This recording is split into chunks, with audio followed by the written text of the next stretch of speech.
Actually, zero trust is an approach. Okay.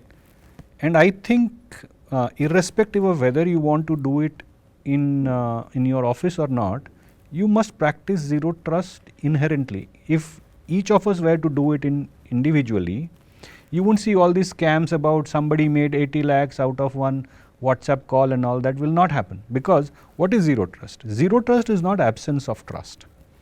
Zero trust means that you verify and then you trust.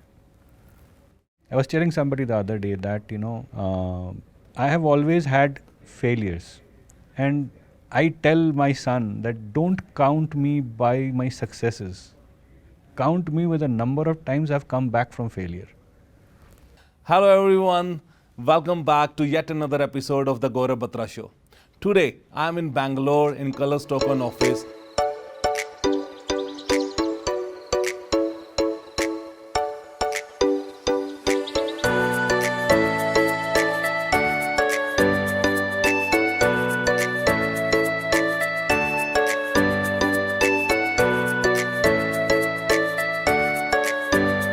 We are going to talk the one of the industry veteran Agnidipta Sarkar.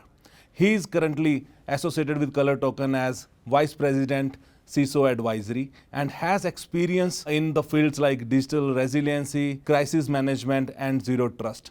We are going to have a conversation about his journey and the experiences he has while maintaining and implementing these fields. Let's hear from him.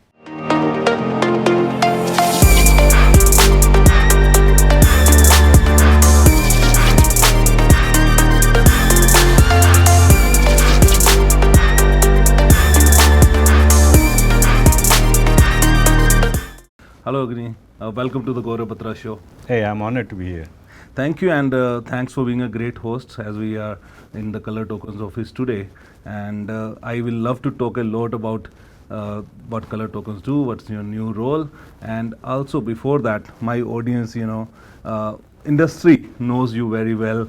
You have been doing a great work in digital resiliency. You have been working a lot in the crisis management and zero trust you have been advocating from a long time. How your journey have been and what all experiences you had in this particular field? Actually, I'm an old man, as you can see, so a lot of gray hairs and therefore a lot of experiences on the way. Some excellent, some forgettable, but you see, I have had two lucky things that I have had in my life. One, I started my career in sales. Okay. So, because I started my career in sales, for me it is very natural to try and understand the business of anything that I'm talking about. The business context is very, very important for me. So that's the learning that I have had from being in sales. And then I started in a company called Data Pro Electronics.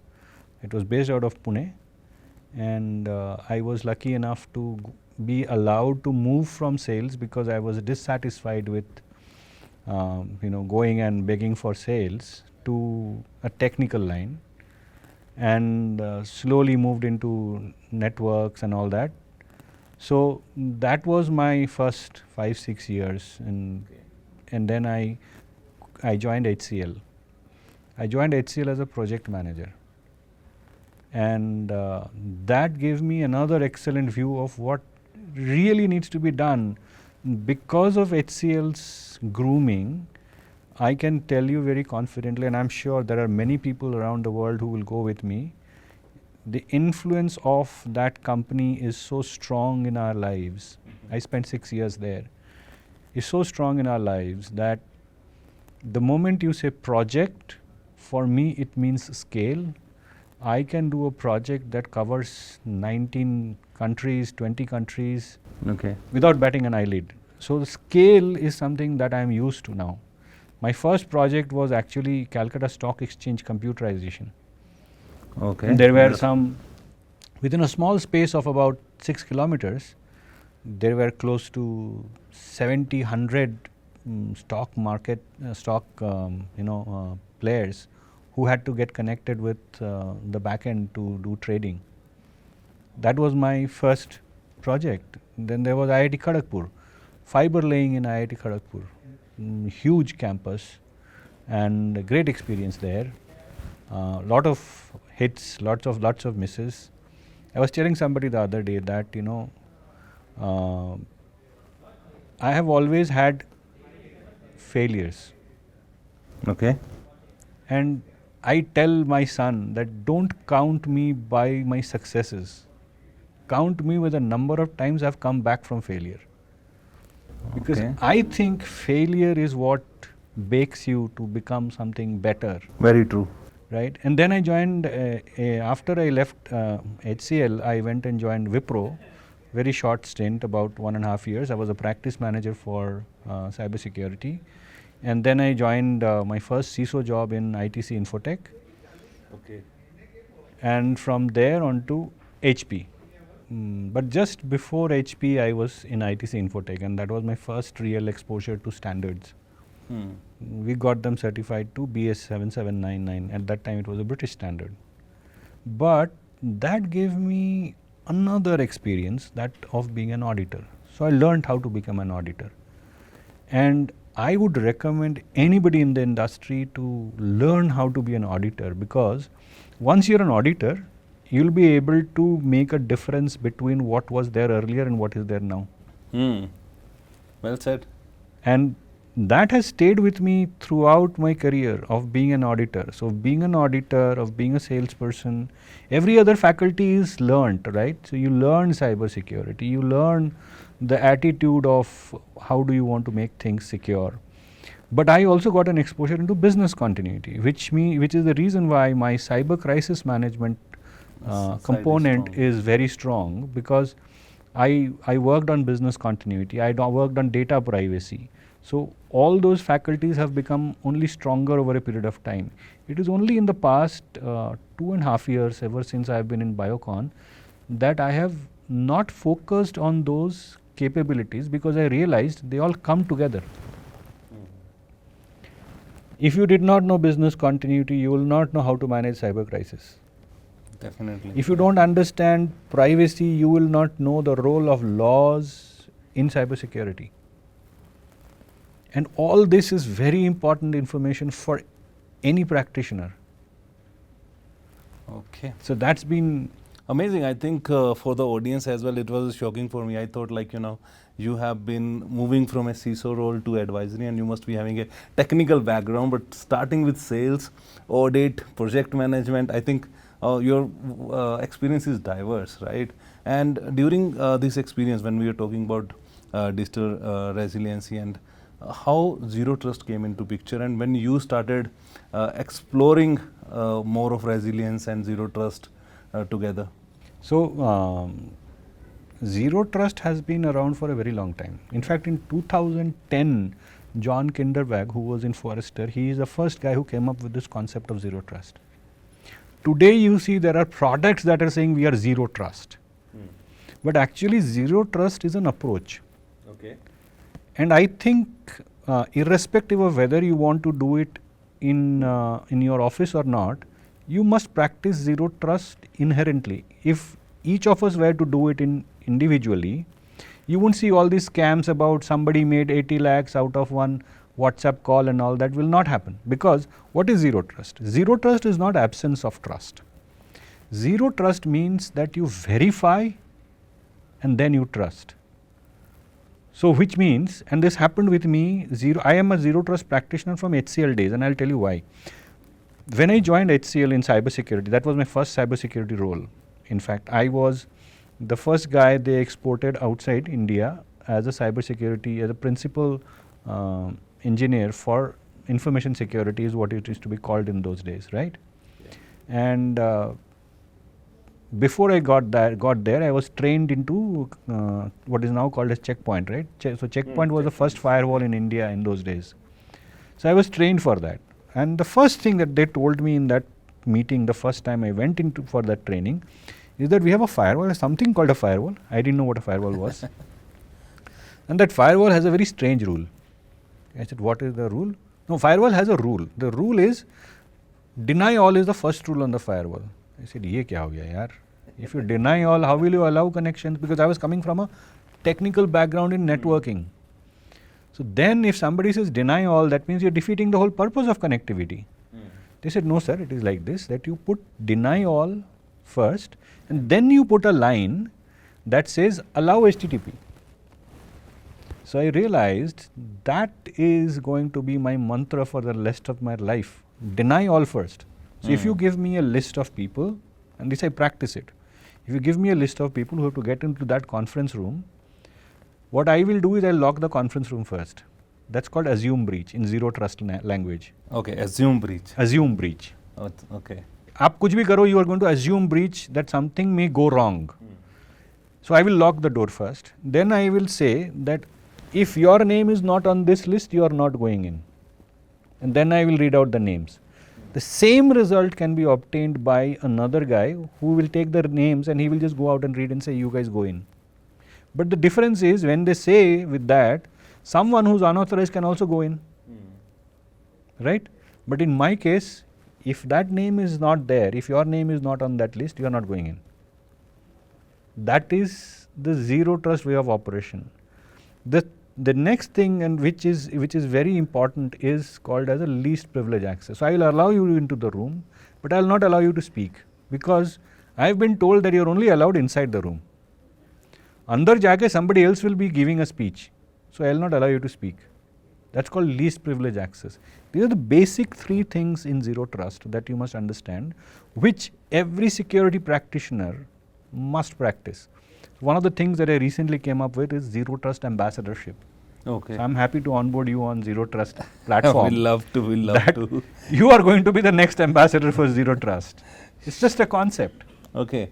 So we'll get to know more about that. But before that, I will love to know, as you were a practitioner and implementing the zero trust, now you are advocating and helping others to implement, right? How that transformation has happened, and what are the challenges which you seen that today's leaders or security leaders are facing, and you can actually help them, right? And how your journey and how you perceive your new role.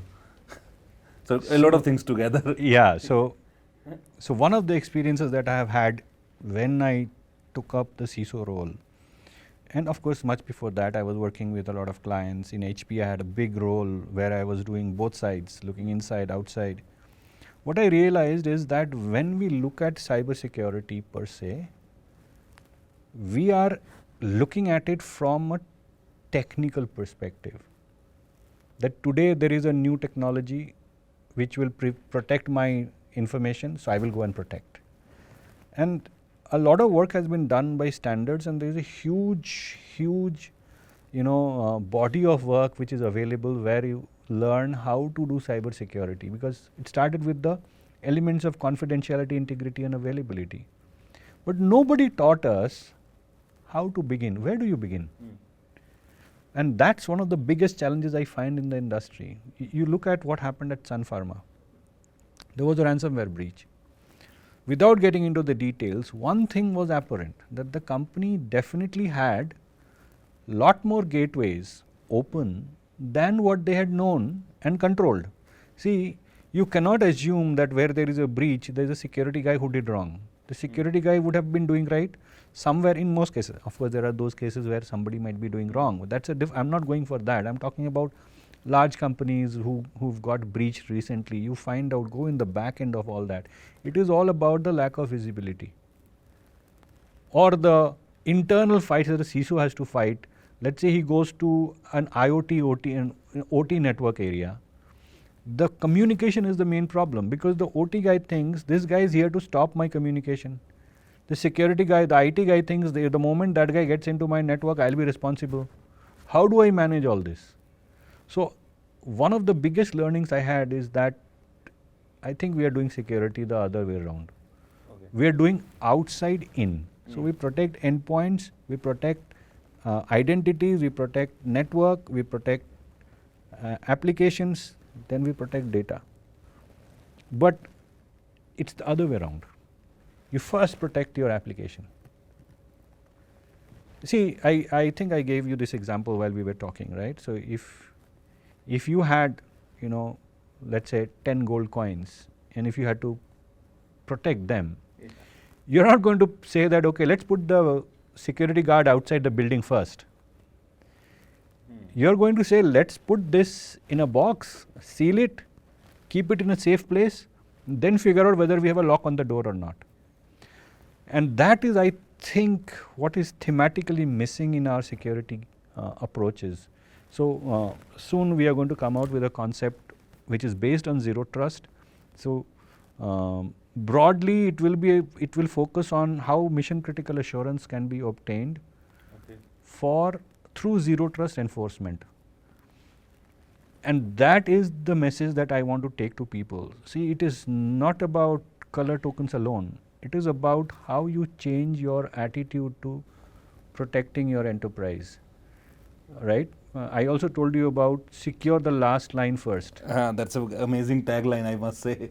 Secure the last line first, yeah. So that's the main thing. If you don't secure your last line of defense, no matter how many lines you put in front, if somebody manages to avoid all that, you will not know when your defenses has been breached.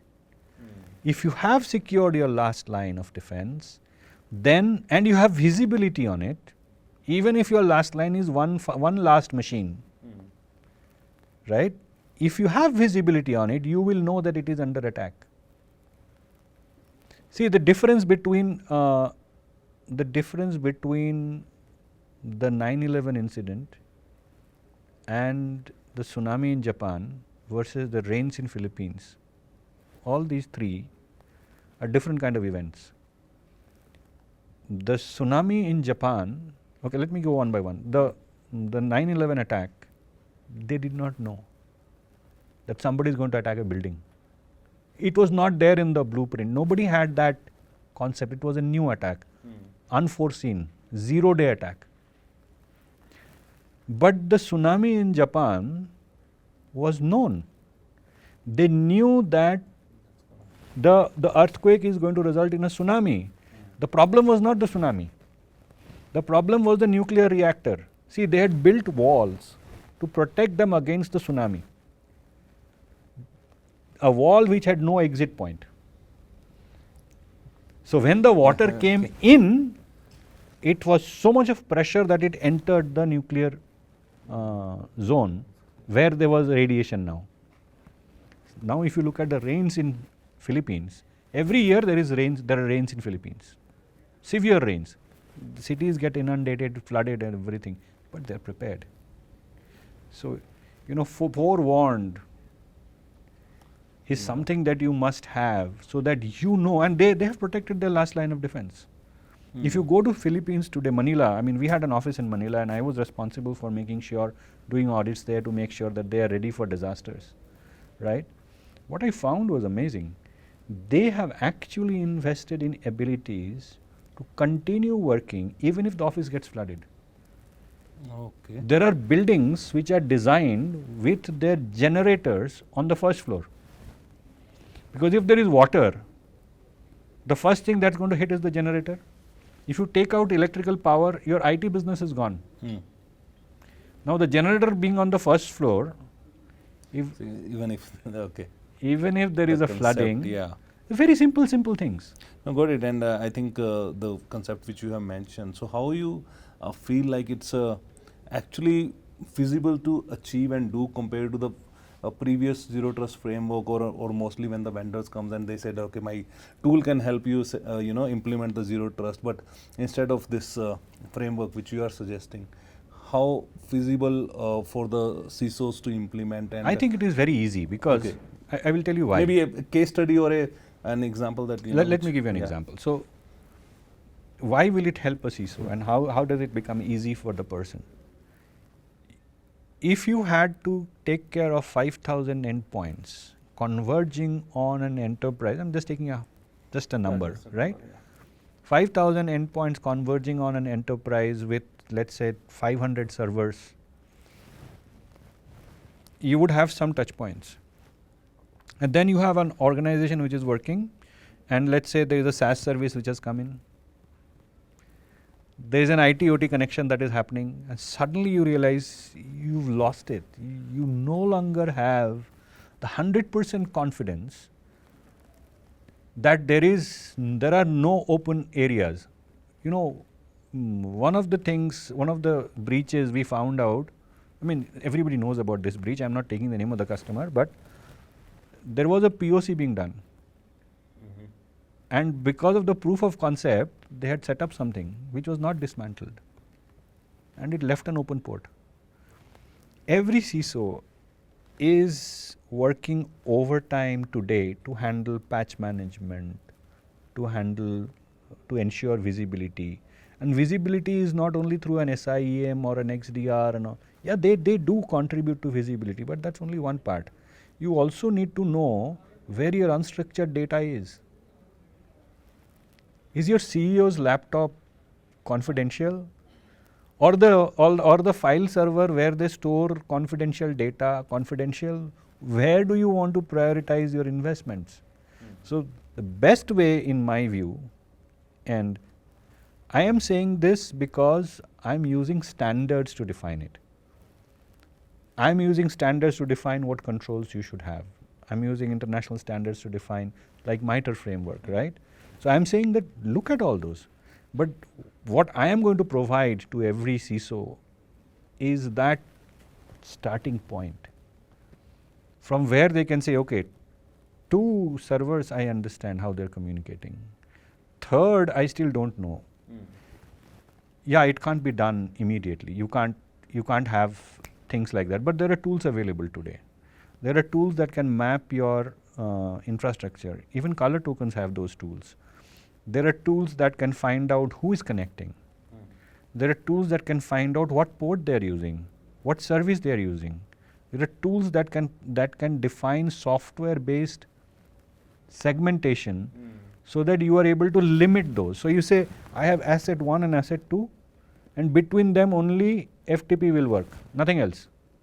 So even if asset 1 is now compromised, this guy cannot come to asset 2 because only FTP is allowed. For them to misuse that connection, FTP actually is a wrong example because FTP can be misused.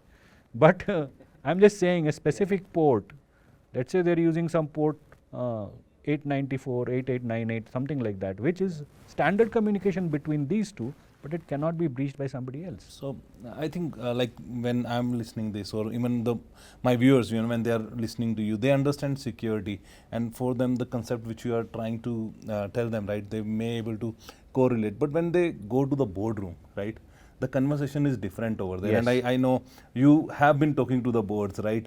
How you convince them about this, or what kind of challenges? I wouldn't tell them about this. Okay. How you tell the story I will tell to you them something. I'll tell you something, that every board is interested to find out if they're secure, if they have cybersecurity in place, because there are stakeholders who need to be satisfied.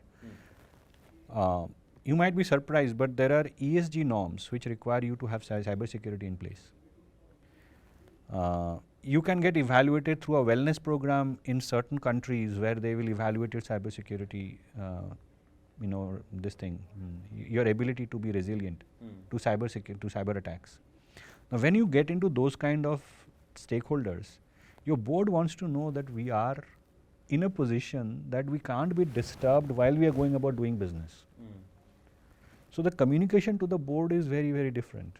I am saying if I can get this mechanism, of reverse engineering my security, then I can go to the board and say, we have these issues, they need X amount of dollars to fix, Y amount of time to be implemented, and we will review this over a period of time. You give me assurance that you will give me funds so that I am able to mitigate all this. In this priority, I'll give them priority because I've discovered all that.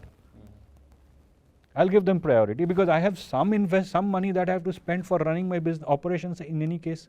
Patch management to ruk nahi sakta, that cannot stop, right? My security operations cannot stop, right? My abilities to find out whether antiviruses are, antivirus tools or EDR are operating or not, that cannot stop. So what can be done is, how do I protect the organization today, how will I protect it tomorrow? Because the business is going, and you have to connect to business. Digital transformation hence is very important. So if you understand now that there are, either you are born on the cloud, which means you are digitally transformed, or you are transforming now, which means there is a roadmap. Now if you can connect your cybersecurity program to the digital transformation program, you are building digital resilience. Every step you take, it's like, walking across a pond where the stone comes up when you go near it. So you need to be that stone so that the guy who's walking on the pond will not get wet. So you bring up the stone the moment he puts his feet there. So your cybersecurity program has to work in tandem with the business.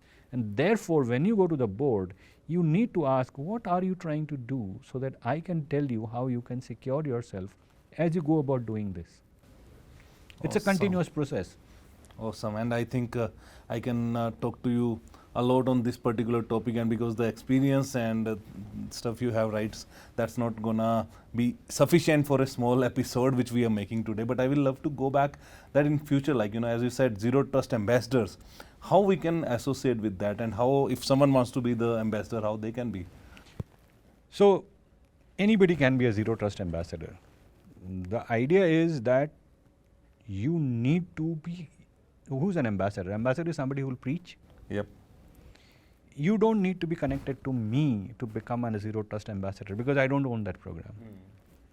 It's for the community. Anybody who wants to be a zero trust ambassador can always reach out to me, and I can tell them what are the 10 things that they need to do.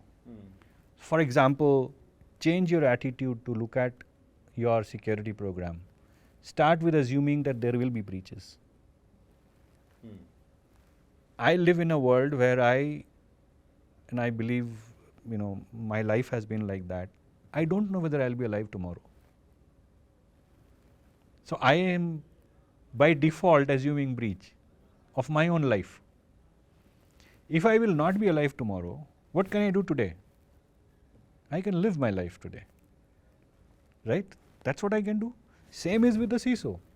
If you know that you will be breached tomorrow, what can you do today? You can help the business do business today and make sure that you have covered all the touch points. So anybody coming to you saying that I want to do this, I want a SaaS service which will connect to my generators and tell me how much, generation what is my power consumption trend and how I can make my generation, my power availability better. This is a SaaS service. What does it mean to a CISO? It's a SaaS service. Cloud connectivity into my generator. What will happen if that generator information goes out and gets leaked? Now people will say, there's no personal data there. Right? But the fact is, it contains a trend of your business using generators. You know how valuable it is to an ESG assessment? Somebody can assess that you are generating too much of power, too much carbon emissions, but you have applied for a higher ESG approval. And that itself can get killed. So it's your business data. It depends on how you look at it. Exactly. So that's a different point of view, and understanding business and understanding each and every domain of it is required. I think your experience, I'm really great to have a word with you, though I was trying to talk to you for quite a long time, but it's really nice. And I'll just say thank you, Agni, for being on my show, and I'd like to give you. Thank you, sir. It's an honor. Thank you. Thank you for talking to me. Sure. Amazing. Thank you, sir. Thank you, everyone. I hope you have learned a lot from Agni's experience, and stay tuned, and we will see you in the upcoming episodes. Take care.